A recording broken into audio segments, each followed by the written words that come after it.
सोलापूर मधील विराट मोर्चा यशस्वी करण्यासाठी आज कर्माच्या बैठकीला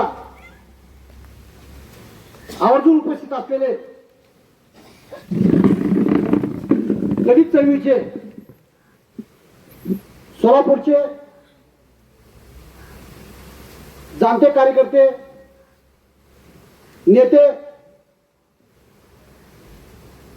ज्यांनी विद्यार्थी संघटनेपासून सोलापूर शहरामध्ये आणि जिल्ह्यामध्ये एक मोठं काम करण्याचा उभा करण्याचा जो प्रयत्न केलेला आहे ते आमचे मित्र माननीय बबलू गायकवाड साहेब, सोनकांबळे साहेब, बनसोडे साहेब, प्रवीण कांबळे साहेब या ठिकाणी आवर्जून उपस्थित राहिले, आपल्या सर्वांना मार्गदर्शन केले.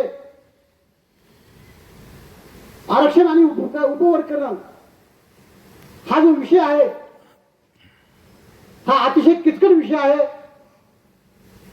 परंतु तरी सोप्या भाषेमध्ये हा विषय या ठिकाणी मांडण्याचा प्रयत्न केला. विचारपीठावरील सर्वच मान्यवरांनी या ठिकाणी सुप्रीम कोर्टाचे जे निरीक्षण होतं त्यावर या ठिकाणी मत मांडण्याचा प्रयत्न केला. आरक्षण व्यवस्थेवर कुठाराग करणारी जी ब्राह्मण व्यवस्था आहे त्या ब्राह्मणी व्यवस्थेच्या विरोधामध्ये देखील या ठिकाणी चांगल्या प्रकारे चर्चा घडून आणली. या ठिकाणी डॉक्टर बाबासाहेब आंबेडकर जिवंत असताना डॉक्टर बाबासाहेब आंबेडकरांना विरोध करणारी जी RSS नावाची संघटना आहे ती बाबासाहेब आंबेडकर जिवंत असतानाच या देशामध्ये कार्यरत होत होती. भारतीय राज्यघटना ज्यावेळेस या देशाला लागू झाली त्यावेळेस या देशामध्ये भारतीय राज्यघटना सर्वप्रथम जाणण्याचा प्रयत्न हा 1954 मध्ये झाला. 1954 मध्ये आपण सतर्क व्हायला पाहिजे होतं. डॉक्टर बाबासाहेब आंबेडकरांचा भारतीय राज्यघटनेचा दस्तावेज हा जिवंत दस्तावेज म्हणून पाहिला जातो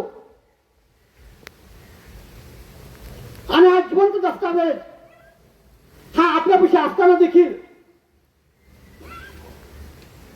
त्याचं चिंतन आणि मनन करण्यामध्ये आपण कमी पडलो.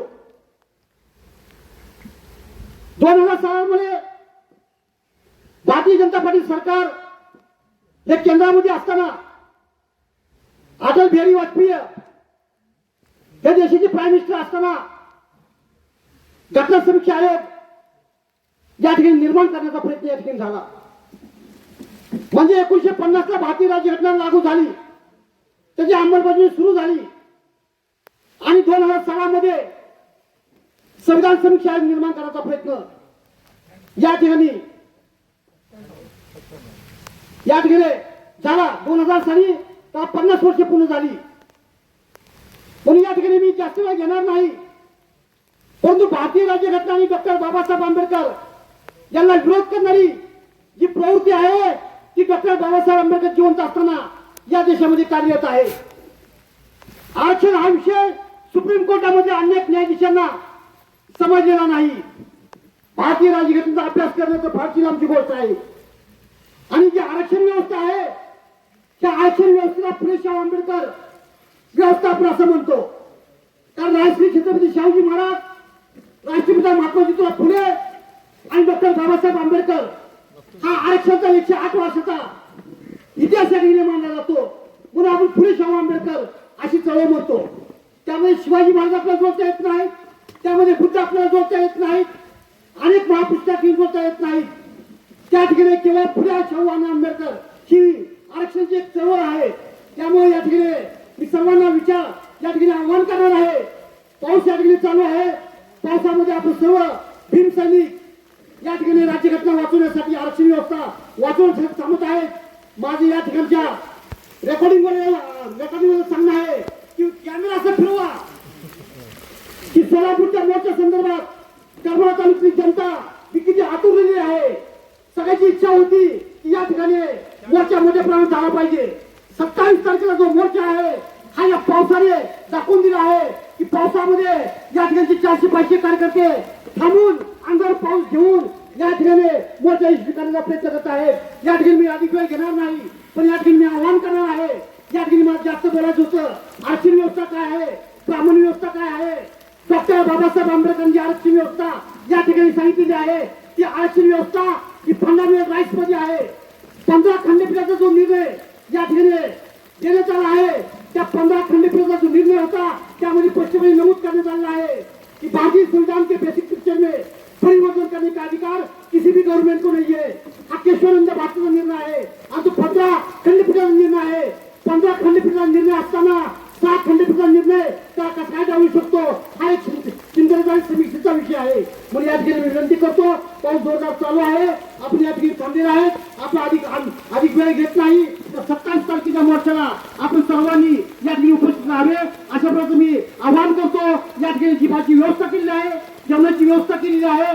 या ठिकाणी सर्वांना सांगतो की गाडीमध्ये त्या ठिकाणी बॉक्स ठेवणार आहोत, त्यामुळे सर्वांची व्यवस्था केली आहे. 27 तारखेला सकाळी 8 वाजता डॉक्टर बाबासाहेब आंबेडकर पुतळ्यावर सर्वांनी जमावे आणि या ठिकाणी संविधान गीताने या ठिकाणचा कार्यक्रम समाप्त केला जाईल. म्हणून सर्वांनी या ठिकाणी उभा राहायचं. संविधान गीत चालू करा.